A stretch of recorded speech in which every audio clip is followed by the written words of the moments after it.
Bien, chers amis, bienvenue à cette 27e vidéo. Et c'est un tournant dans la vie de Jésus, puisque Jésus va quitter sa Galilée, où il a fait tant et tant de sermons et de discours et de miracles. Et il va quitter définitivement la Galilée, où il ne remettra plus jamais les pieds. Pour situer un petit peu l'évangile, il est chronométré, si je puis dire, daté d'après les grandes fêtes juives. Il y en a 4 qu'il faut retenir, des grandes fêtes juives, et qui déterminent un petit peu les allées-venues de Jésus. J'ai déjà eu l'occasion au tout début d'aborder cette question. Vous avez la fête de Pâques, qui est à peu près la même que la nôtre, chrétiens, c'est-à-dire elle arrive au printemps. 14 Nisan pour les Juifs, le dimanche qui suit la première lune de printemps. Bon, c'est donc au printemps, grosso modo. Et quand Jésus commence son ministère, c'est bien avant qu'il quitte Marie à Nazareth et qu'il va être baptisé par Jean dans le Jourdain. Nous avons vu, c'était avant la Pâque. Puis quand il remonte par la Samarie, la fête des Juifs, la Pâque était proche. Donc il a commencé son ministère au mois de janvier, février, voilà. Et puis il a fait une première Pâque en Galilée. Et là c'est parti, c'est le grand apostolat de la Galilée dont vous avez vu qu'il est somptueux.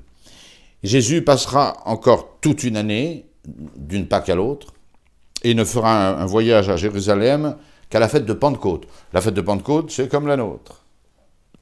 C'est la loi donnée par Dieu sur le Sinaï, c'est 50 jours après Pâques, comme le nom l'indique d'ailleurs.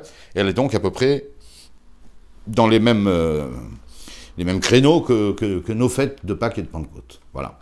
Et là, on a vu que Jésus fait un aller-retour à Jérusalem, et c'est là qu'il guérit, c'est important, on va y revenir, c'est là qu'il guérit, pendant cette fête de Pentecôte, le paralytique de la piscine de Bethsaïde. Voilà.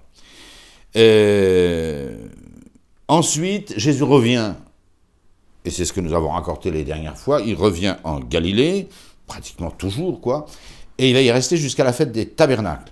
Qu'est-ce que c'est que cette fête des tabernacles? C'est la fête des tentes, ou tabernacles, c'est pareil. Ça commémore évidemment les 40 ans passés sous la tente par les Hébreux dans le Sinaï, très bien, mais aussi la fête des moissons. C'est-à-dire que pendant les moissons, on construisait des tentes, pour n'avoir pas à faire des allers et retours, pour les moissons, et on vivait sous la tente. Et puis ça rappelait aussi un peu le Sinaï. Alors quand est-ce qu'a lieu cette fête des tabernacles? Elle a lieu à peu près aux moissons. Voilà. Aux moissons, c'est-à-dire juillet, voilà, peut-être un peu plus tard pour les vendanges du vin.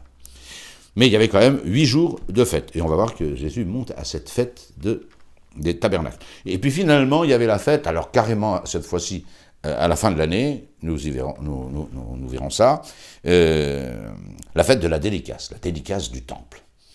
La fête de la dédicace du temple, le deuxième temple, bien sûr, celui qui a connu notre Seigneur Jésus-Christ, celui reconstruit par Néhémie et Esdras et tous les retours de la captivité en Chaldée de Babylone. Voilà. Donc voilà les 4 fêtes où on voit que Jésus fait le déplacement, pas pour la Pâque, hein, les Pâques il les a vécues, les 2 Pâques qu'on a déjà mentionnées, il les a vécues en Galilée. Puis sa 3e Pâque évidemment, c'est sa Pâque à lui, et son transitus, son passage de cette vie à la vie éternelle, par sa mort et par sa résurrection. Et ensuite il restera encore, vous le savez, 40 jours, jusqu'à la fête de l'Ascension pour nous, bien sûr, chrétiens. Voilà ce qui rythme l'emploi du temps, si je puis dire, de Jésus. En tous les cas, sa localisation géographique. Il va quitter donc sa Galilée définitivement. Il n'y remettra plus jamais les pieds. Et c'est pas du sentiment, hein. Peut-être que ça a fait quelque chose au cœur de Jésus de quitter sa Galilée, où il y a passé toute sa vie, on peut dire, toute sa vie. Et puis ce lac de Tibériade, de Nazareth, voilà. Mais il va maudire ces villes du lac. C'est comme ça qu'il prend congé de la Galilée. Il maudit ces villes. Voilà. et avec une violence considérable. Et voilà. Souvenez-vous que la plupart des gens ont abandonné le Christ à la deuxième Pâque, c'est-à-dire au moment du discours sur le pain de vie. Alors là, c'est insupportable. Jésus annonce qu'il va donner sa chair à manger et son sang à boire. Alors là, on l'abandonne en masse. Et après, il se focalise sur la formation des apôtres. C'est d'ailleurs, il faut le comprendre, hein. Jésus savait que son Église ne pourrait tenir que si ses apôtres étaient formés et décidés et instruits, et voilà. C'est pas le peuple. Le peuple a aimé Jésus passionnément, voilà, contre les pharisiens, les prêtres, etc., mais de façon intéressée. Et quand Jésus tient des propos un petit peu durs, eh ben, ils sont à deux doigts d'abandonner, eh ben, c'est le peuple, hein, il sera toujours le même au cours des siècles. Ce qui fait que Jésus va maudire ces villes, et en particulier les 3 principales villes des bords du lac, à part Tibériade, qui est une ville, alors une grande métropole, mais il va maudire en 2 temps. Il va maudire Corzaïn et Bethsaïde. Corzaïn au nord-ouest du lac, ici pour vous, et Bethsaïde au nord-est, donc ici pour vous. Il va les maudire en les comparant à Tyr et à Sidon. Nous avons vu Jésus faire une excursion au Liban, au futur Liban, c'est-à-dire en Phénicie. Et en particulier, c'est là qu'il a guéri la fille de la syrophénicienne, hein, voilà, qui a reçu l'évangile, elle. Voilà. Eh bien, il va les comparer et il va leur dire, je lis Saint Luc, hein, « Malheur à toi, Corosaïne, malheur à toi, Bethsaïde ». C'est des malédictions, c'est terrible, hein, maudire. Il y a 2 grandes malédictions de Jésus dans l'Évangile. Il y a celle-là, il maudit les villes du lac, parce qu'ils n'ont pas reçu, et vous allez voir le motif. Et puis il y aura la malédiction des pharisiens et des scribes et hypocrites, etc. Chapitre 23 de Saint Matthieu. Terrible aussi, terrible. Ah, quand Jésus maudit, c'est salé. Hein. Écoutez plutôt. Car si, malheur à toi, Corosaïne, malheur à toi, Bethsaïde, car si c'était à Tyr et à Sidon qu'avaient eu lieu les miracles opérés parmi vous, depuis longtemps les habitants de ces villes auraient fait pénitence, et ils seraient assis dans le sac et dans la cendre. Pareil en Saint Matthieu. Alors il se mit à reprocher aux villes, reprocher c'est gentil, hein, où avait eu lieu le plus grand nombre de ces miracles, de n'avoir pas fait pénitence, malheur à toi Corosaïde, malheur à toi Bethsaïde, car si c'était à Tyr et à Sidon qu'avaient eu lieu les miracles opérés parmi vous, depuis longtemps, elles auraient fait pénitence avec le sac et la cendre. De toute façon, je vous le dis, on sera moins rigoureux au jour du jugement, le jugement général, hein, envers Tyr et Sidon qu'envers vous. Et voilà pour Corosaïne et Bethsaïde. Mais il y a une ville encore plus coupable que ces 2-là. C'est évidemment Capharnaüm. Capharnaüm, je vous l'ai dit déjà 10 fois, c'est le quartier général de Jésus. Il habite généralement dans la maison de Saint-Pierre à Capharnaüm, où il a sa petite entreprise de pêche, avec les fils de Zébédée qui sont juste à côté, et probablement Lévi également, Matthieu a eu une maison sur les bords, c'est tous, voilà. Lévi est pas loin, puisque dès que Jésus le prend comme apôtre, il donne un dîner sur place. Donc sa maison n'était pas loin. Donc la plus coupable de toutes ces villes, et là où Jésus a fait le plus de prédications, le plus grand nombre de miracles. Des fois, je vous l'ai montré dans l'Évangile, Jésus guérissait sans interruption pendant toute une nuit. Toute une nuit, défilé. Et ces guérisons, j'allais dire, enchaînées les unes aux autres pendant des heures et des heures, Jésus a fait des séances comme ça. Comment voulez-vous que ces gens-là n'adhèrent pas au Christ si ce n'est pour manger, et que dès que Jésus-Christ parle de donner sa chair à manger et son sang à boire, ils s'en vont tous. Car c'est sur ces villes qu'a été prononcé le sermon sur la montagne est là juste à côté, le discours du pain de vie c'est là, etc., etc. Et combien on voit Jésus faire de miracles dans la synagogue de Capharnaüm. Alors Capharnaüm, eh bien, Saint Luc, et toi Capharnaüm, est-ce que tu seras élevé jusqu'au ciel? Tu seras précipité jusqu'en enfer, dit Jésus. Ça, c'est la version de Saint Luc, le doux Saint Luc. Et puis évidemment, Matthieu est encore plus violent. Et toi, Capharnaüm, est-ce que tu seras élevé jusqu'au ciel? Même phrase. Hein. Tu seras précipité jusqu'en enfer. Car si c'était, alors là, c'est plus Tyr et Sidon, hein. Car si c'était à Sodome, Sodome et Gomorrhe, les deux villes sur lesquelles est tombé le feu du ciel, à cause de tous ces homosexuels tous les habitants étaient homosexuels. Bon. Tu seras précipité jusqu'en enfer. Car si c'était à Sodome qu'avaient eu lieu les miracles opérés chez toi, elle aurait subsisté jusqu'à ce jour. Du reste, je vous le dis, on sera moins rigoureux au jour du jugement pour le pays de Sodome que pour toi. Toi, Capharnaüm. Bon, c'est salé. Et voilà comment Jésus prend congé de la Galilée. C'est terrible. C'est terrible, mais Jésus, il sait pourquoi il est venu, c'est pas un échec. Hein. Il part pas sur un échec. Il a formé ses apôtres. On ne parle plus que de Jésus dans tout Israël. Et puis il a fait un bien. Il a passé faisant le bien, comme dira Saint Pierre dans sa première épître. Il se passe là deux anecdotes avant qu'on arrive à Jérusalem pour la fête des tabernacles. Il y a deux anecdotes très intéressantes. Or, la fête des Juifs, la fête des tabernacles était proche. Alors, attention, il n'y a plus que Jean qui va nous raconter tout. On quitte la Galilée, le pays des trois évangélistes synoptiques, hein, et puis on va en Judée.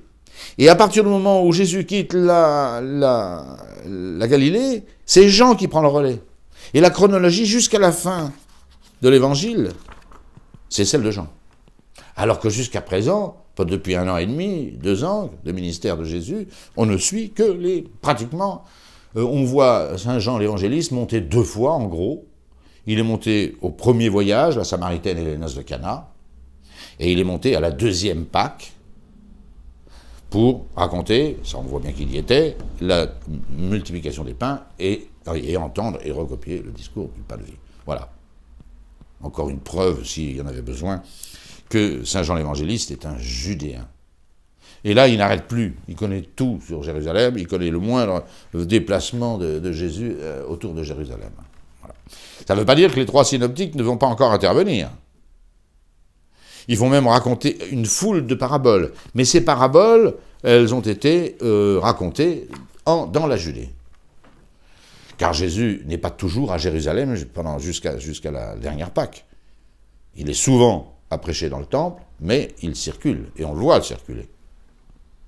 Éphrem, il va à Béthanie, le 2e Béthanie, carrément en Jordanie actuelle, enfin il circule. Mais il ne remettra plus les pieds en Galilée. Alors, quelles sont ces 2 anecdotes?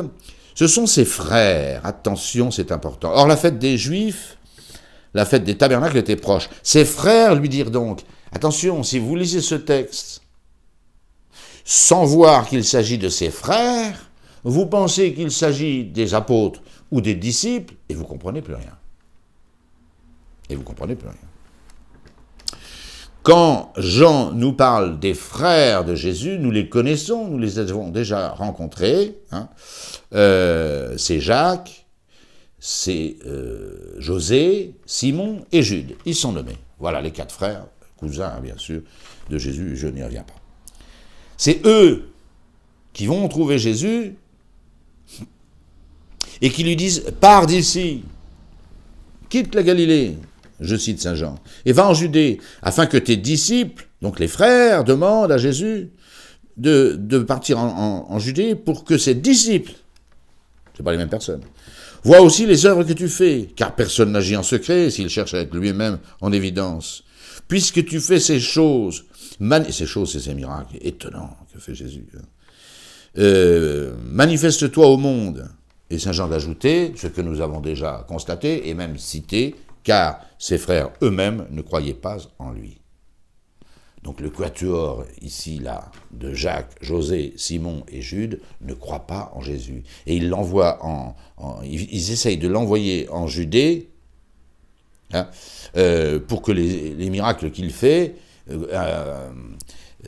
ils sont un peu collabos avec les puissances en place, non pas politiques, mais du temple. Ils aimeraient bien que le temple reconnaisse Jésus de Nazareth. Ça va. Et voilà pourquoi ils le poussent à monter. Et Jésus refuse. Bien sûr. Jésus refuse. Car ses frères eux-mêmes ne croyaient pas en lui. On a vu déjà ce qui s'était passé quand on vient chercher Jésus pour le ramener chez lui, parce que ça va plus très bien. Et parmi eux, il y a 2 apôtres là-dedans, hein, donc ils sont tard venus, c'est tout. Les 12, ils étaient bien souvent 10, hein, je vois pas d'autre solution. Hein. Alors, qu'est-ce que fait Jésus? Il leur répond, mon temps n'est pas encore venu. Le vôtre, il est toujours prêt. C'est pas adressé, encore une fois, aux apôtres et aux disciples. Hein. C'est adressé à la famille de Jésus, à la smala, au clan, aux frères, c'est-à-dire aux cousins de Jésus. Jésus leur dit donc, mon temps n'est pas encore venu. Le vôtre est toujours prêt. Le monde ne saurait vous haïr. Mais moi, il me hait, parce que je rends de lui ce témoignage que ses œuvres sont mauvaises. Alors vous, montez à la fête, mais moi je ne vais pas monter à cette fête-ci, car mon temps n'est pas encore révolu. Jésus refuse d'emboîter le pas à ses cousins, qui sont, encore une fois, je me répète, qui ne reconnaîtraient Jésus que si la synagogue, les prêtres, les scribes le reconnaissaient. Ils sont très judaïsants, finalement. Hein. Et donc, après avoir dit cela, Jésus resta en Galilée. Lorsque ses frères furent montés à la fête, ils sont partis cette fois-ci.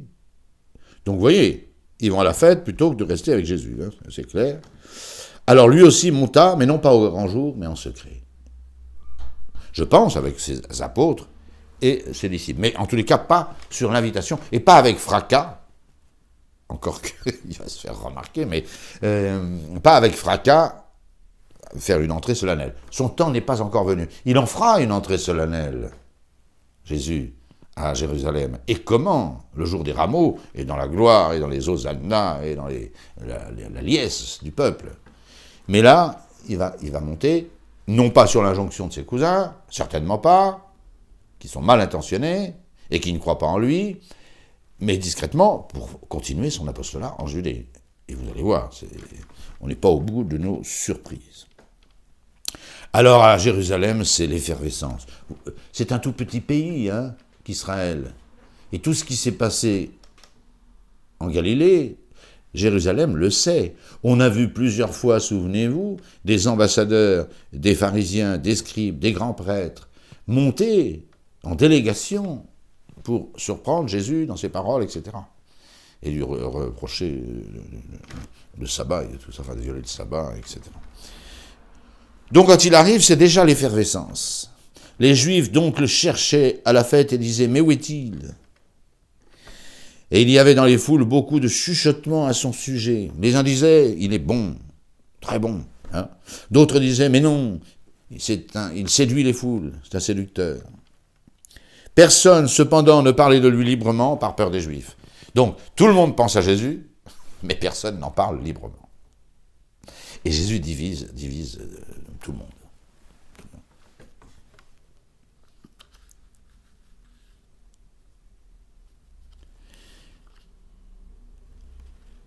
Alors Jésus se met en route finalement, et il se met en route, il envoie des disciples, en général, Jésus envoie toujours des apôtres, des disciples, devant lui. C'est là qu'on a la deuxième anecdote, qui est assez curieuse. Hein. Pour aller de la Galilée à la Judée, il faut passer par la Samarie. Et quand les deux apôtres envoyés, Jacques et Jean, envoyés au devant de Jésus auprès des Samaritains, j'imagine qu'ils devaient passer la nuit, eh bien, ils sont très très mal reçus quand ils annoncent que Jésus arrive. Hein.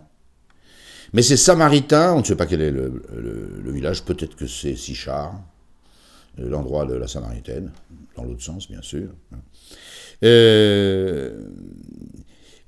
Voyant cela, les Samaritains ne le reçurent pas, parce qu'il avait pris la direction de Jérusalem. Parce qu'il avait pris la direction de Jérusalem. Les Samaritains ne supportent pas les Juifs. Les Juifs, c'est-à-dire les Judéens. Ils ne supportent pas. Ils apprennent que toute la petite troupe fait route vers Jérusalem. Vous allez à Jérusalem? Alors, mettez pas les pieds chez nous. C'est vous dire l'antagonisme qu'il y a entre les Samaritains et les Juifs et les Judéens. Vous allez à Jérusalem? Ne campez pas ici. Là. Ne campez pas ici. En voyant cela, les disciples Jacques et Jean lui dirent « Seigneur !» Jésus finit par arriver. Et ils sont bien obligés d'expliquer qu'on ne peut pas recevoir Jésus. Parce qu'il va à Jérusalem avec sa troupe. Les disciples Jacques et Jean lui dirent « Seigneur, veux-tu que nous disions qu'un feu descende du ciel et les consume ?» Ouf, le coup de Sodome et Gomorrhe. Le coup également d'Élie sur les prêtres de Baal. Voilà, il fait tomber le feu du ciel. Mais surtout Sodome et Gomorrhe, ces villes corrompues, on vient d'en parler déjà. Veux-tu que nous fassions descendre voilà. Eux, ils n'ont même pas besoin d'un miracle de Jésus, ils se croient suffisamment puissants pour faire descendre le feu du ciel. Réponse de Jésus. Jésus s'étant retourné. J'imagine, je n'invente pas, hein. Je ne me permets pas, moi, d'en rajouter un iota ou une virgule à l'évangile, ou d'en enlever. Hein. Mais pourquoi Jean nous dit « Jésus s'étant retourné » ? Quand on s'adresse à quelqu'un, on lui parle en face. Et quand les deux apôtres, Jacques et Jean, surnommés par Jésus, vous vous souvenez, hein, Boanerges, c'est-à-dire les fils du tonnerre, on le voit bien, c'était des violents, hein. Bon. Eh bien, quand ils lui disent Jésus se retourne, on imagine, il y a presque le geste, bon, on va dire, voilà. Et que dit Jésus? Ça va bien avec le geste. Il les réprimanda, il leur dit, vous ne savez pas de quel esprit vous êtes. Vous ne savez pas de quel esprit vous êtes. Ça, c'est encore une chose que Jésus, il est venu pour nous sauver, il va le dire. Eux, ils sont encore dans la guéguerre pour restaurer le trône d'Israël. Eh oui. Mais s'étant retourné, il les réprimanda, il leur dit, vous ne savez pas de quel esprit vous êtes. Le Fils de l'homme n'est pas venu pour perdre, mais pour sauver les âmes des hommes. Le Fils de l'homme est venu pour sauver. Ça, ils ne veulent pas intégrer. Quand on leur parle de la passion, ils refusent. Mais le Fils de l'homme, lui, il sait où il va, il est venu pour sauver. Et non pas pour perdre. Magnifique. Et ils firent route vers un autre bourg, puisque celui-ci ne veut pas les accueillir chez eux. Voilà. Il y en a qui me disent qu'ils ne comprennent pas l'évangile, mais attendez, c'est d'une simplicité l'évangile, et d'une profondeur, ce qui n'empêche pas. Et puis voilà Jésus arrivé à Jérusalem, discrètement. C'est au milieu, la fête des tabernacles durait 8 jours. Comme nos anciens octaves, comme l'octave de Pâques, on a encore 8 jours de fête, nous, et Pentecôte également. Hein, voilà. Autrefois, il y avait plus d'octaves. Là, 8 jours. Les 3 premiers jours de la fête des tabernacles, Jésus n'apparaît pas. Et puis les altercations vont commencer. Alors je vais aller assez vite, parce que ces chapitres 7 et 8 de Saint Jean sont très longs. Et on ne peut pas vraiment, si on prend l'évangile à bras-le-corps, rentrer dans le détail de ces très longues altercations avec les Juifs. Je vais les survoler et je m'en excuse. Vous pouvez les lire, chapitres 7 et 8 de Saint Jean. Et d'ailleurs, beaucoup de ces scènes, de ces discours sont prononcés pendant cette fête des tabernacles. Il y a quand même un clivage dans la vie de Jésus. Comme on était déjà au milieu de la fête des tabernacles, Jésus monta au temple et il enseignait dans le temple. Alors là, il faut quand même de l'audace. Hein. Jésus est connu, il divise tout le monde et il prêche dans le temple. Il avait parfaitement le droit de prêcher dans le temple. D'autant plus que pendant la fête des tabernacles, beaucoup de petits docteurs s'essayaient à commenter l'écriture, c'était un classique, sur le parvis des gentils, pas dans le Saint des Saints, bien sûr. Il n'y a que les Juifs qui pouvaient rentrer, mais Jésus est Juif, hein, c'est clair, donc il aurait pu rentrer dans le parvis des Juifs. Mais les discussions, un petit peu comme à Athènes, là, chacun s'essayait à son commentaire de la loi avec un peu de vantardise et de... J'étale ma science. Bon. Voilà. Les Juifs s'étonnaient donc. Comment celui-ci sait-il les lettres? C'est tous des gens qui étudient dans les écoles, de scribes et les écoles de pharisiens. C'est tous des étudiants. On est sur le campus, pas seulement du temple, mais de la formation des élites d'Israël. Saint Paul est passé dans ces écoles. On peut même se demander si le bouillant Saint Paul n'a pas fricoté autour du temple à cette époque-là. Les dates, c'est pas absolu. Hein. Voilà. Mais alors on se demande, mais comment il sait tout ça? Voilà. C'est la première. Comment sait-il tout ça? Alors c'est très orgueilleux aussi. Il n'est pas venu dans nos écoles. Alors bon, hein, t'as pas fait l'ENA ou HEC, t'es un minable. D'accord? C'est ça que ça veut dire. Bon. Comment sait-il les lettres? Sans avoir suivi des leçons, oui, sans avoir suivi nos leçons à nous, les rabbis de Jérusalem, qui détenons tous les trésors de la science, en tous les cas de la science de la loi. Jésus leur répondit, mais ma doctrine n'est pas de moi, Jésus a un autre maître que... C'est ça qu'il répond. Mais de celui qui m'a envoyé.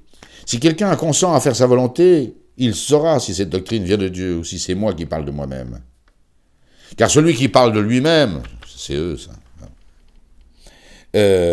recherche sa propre gloire. Mais celui qui recherche la gloire de celui qui l'a envoyé, celui-là est véridique, et il n'y a pas d'injustice en lui. Moïse ne vous a-t-il pas donné la loi, et aucun de vous ne met la loi en pratique? C'est impossible. Pourquoi cherchez-vous à me faire mourir? Alors attention, pour l'instant on ne voit pas qu'ils veulent le faire mourir, mais on va comprendre. La foule répondit, tu es possédé d'un démon qui cherche à te faire mourir. En vérité, chercher à faire mourir Jésus, c'était déjà fait depuis longtemps. En Galilée, nous l'avons vu, mais plus spécialement à Jérusalem, lors de la fête de Pentecôte. Je vous en ai parlé à l'instant. Jésus guérit le paralytique, le boiteux, de la piscine de Bethsaïde. Voilà. Et c'est à ce moment-là, dans les premières altercations avec les Juifs, qu'il cherche à le faire mourir. Sous l'inculpation, déjà, qu'il dit que Dieu est son Père. Bon, mais comment?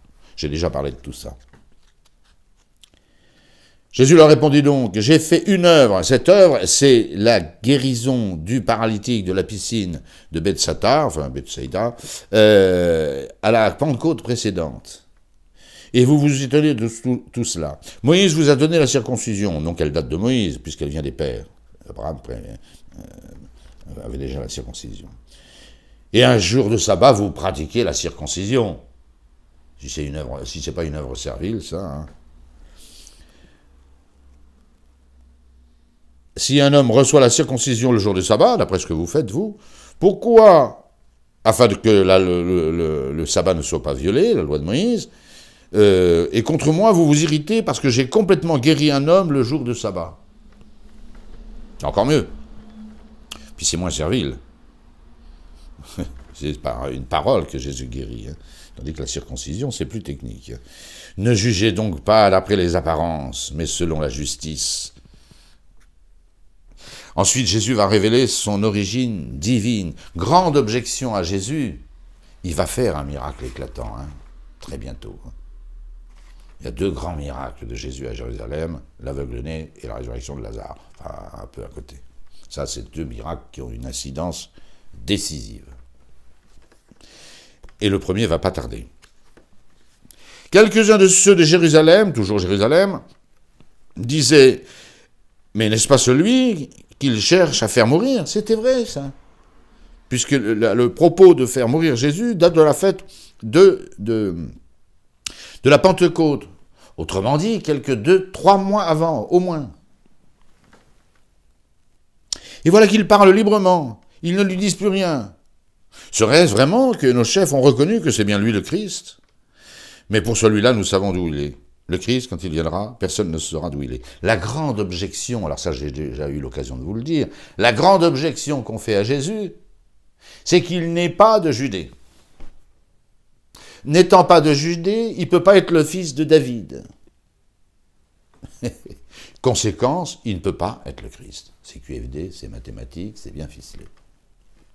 Seulement tout ça est faux. Jésus est descendant de David et plus juif, hein, c'est pas possible. Il est né à Bethléem de Juda, Jésus, de Nazareth. Et pourquoi il est né à Bethléem de Juda? Parce qu'il allait se faire inscrire dans sa ville, qui était celle du roi David. Donc s'il y a un fils de David, c'est vraiment Jésus. Droit du sang, droit du sol. Tout taxe hein, inclus. Et ça, je m'étonne que les apôtres, qui voient leur maître attaqué comme ça, ne disent pas, mais attendez, Jésus, il ne vient pas de Galilée. Hein. Bah, sans doute, il a vécu en Galilée. Mais il est né en Judée. À ce moment-là, on n'a qu'à le dire qu'il est égyptien, parce qu'il a passé 5 ans en Égypte. Le grand n'importe quoi. Jésus est judéen, c'est-à-dire juif, hein, de la race de David, fils de David, est né comme lui à Bethléem. Et alors, les apôtres, ils auraient pu répondre, mais attendez, Jésus de Nazareth, il n'est pas de Nazareth. D'ailleurs, petit indice au bas de votre écran, sur la croix, il y aura marqué Jésus de Nazareth. Dire que Jésus venait de Nazareth, c'est pas sympathique, mais pas du tout. Un grand rabbi, a fortiori le Christ, le fils de David, il n'est pas de Nazareth. De Nazareth. Alors c'est très beau pour nous, ce Jésus de Nazareth. Hein. C'est très beau. C'est très beau parce que nous savons qui il est.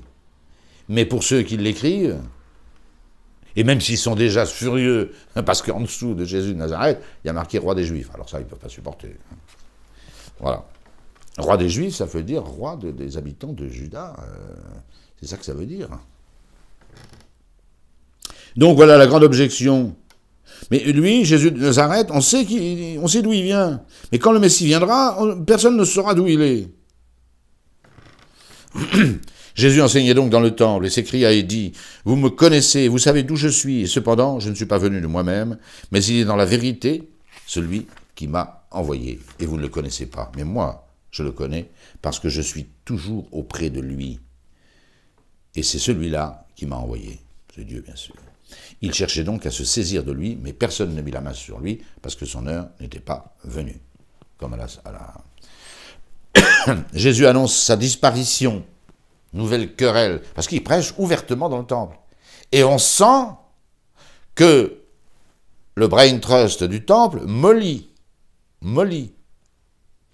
Et ils vont avoir très peur que Jésus, avec des prédications comme il sait faire, et peut-être qu'il va se remettre à faire des miracles, ne chamboule tout, et que le peuple tout entier le suive. Et donc il ajoute sur la défensive. Hein. Voilà. Jésus annonce sa disparition, mystérieuse. Or, parmi la foule, beaucoup crurent en lui. Et il disait, le Christ, lorsqu'il viendra, fera-t-il plus de miracles que celui-là? Ça, c'est l'argument du peuple. Jésus, pour l'instant, à cette fête des tabernacles, n'a pas fait de miracles. Tous les miracles, c'est la réputation des innombrables miracles de Galilée qui sont venus jusqu'à Jérusalem. Il n'y a que 130 km, ou 140, 150. Voilà. Imaginez qu'il y ait des miracles comme ça à Orléans, ça se saurait à Paris. Il n'y a pas besoin de télé et d'ordinateur. Hein. Voilà.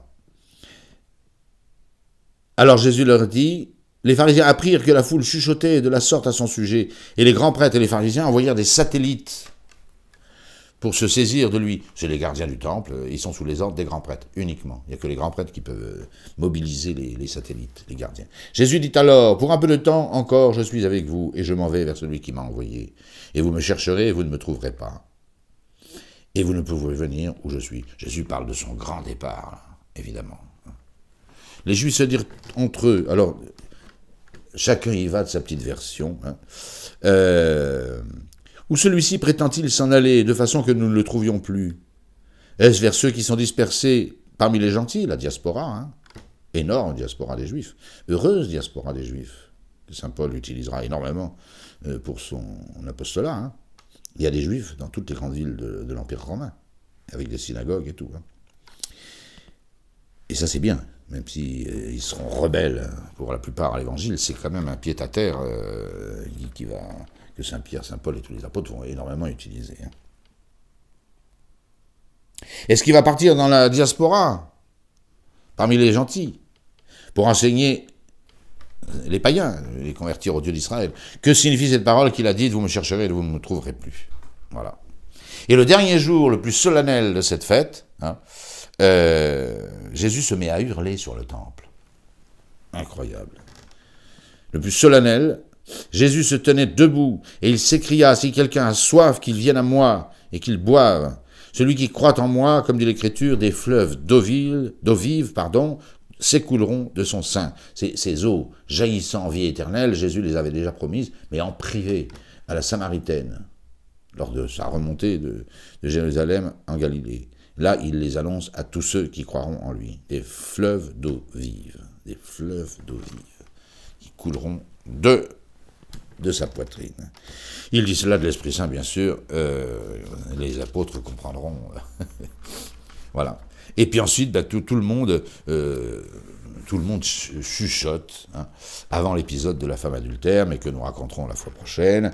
Parmi la foule donc, quelques-uns de ceux qui avaient entendu ces paroles disaient « Mais celui-ci est vraiment le prophète. » C'est sûr qu'une parole comme ça, il faut... Quand vous faites des miracles, ces paroles-là sont vraies.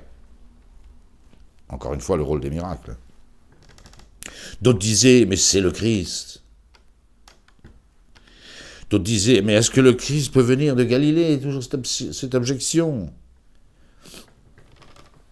Je ne reviens pas là-dessus. L'Écriture n'a-t-elle pas dit que c'est de la race de David et de Bethléem, que le bourg où est né David, que le Christ doit venir? Saint Jean met les pieds, mais les poings sur les i et les pieds dans le plat.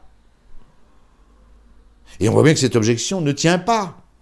Je n'y reviens pas, je viens de le dire. Jésus est juif, hein, fils de David, né à Bethléem. Terminé. Il y a donc à ce sujet un grave désaccord. Jésus ne s'est pas justifié lui-même. Il aurait pu dire, mais attendez, vous savez où je suis né? Et vous savez ma famille, ma généalogie? Oui. Il n'a pas fait. Il y a donc à son sujet un grave désaccord parmi le peuple.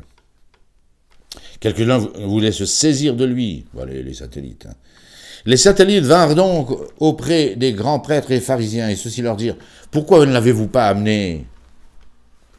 Les satellites répondirent, « Jamais un homme n'a parlé comme celui-là. » Vous voyez, ils commencent à perdre le contrôle de la situation, ce qui va les rendre bien plus agressifs, hein, ces grands prêtres, ces scribes et ces pharisiens. Vous l'avez pas attaché, menotté. Jésus le sera, mais des mois et des mois plus tard. Il a encore longue carrière et longue course. Hein.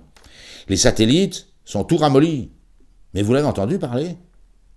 Vous l'avez entendu parler? Jamais on n'a parlé comme ça.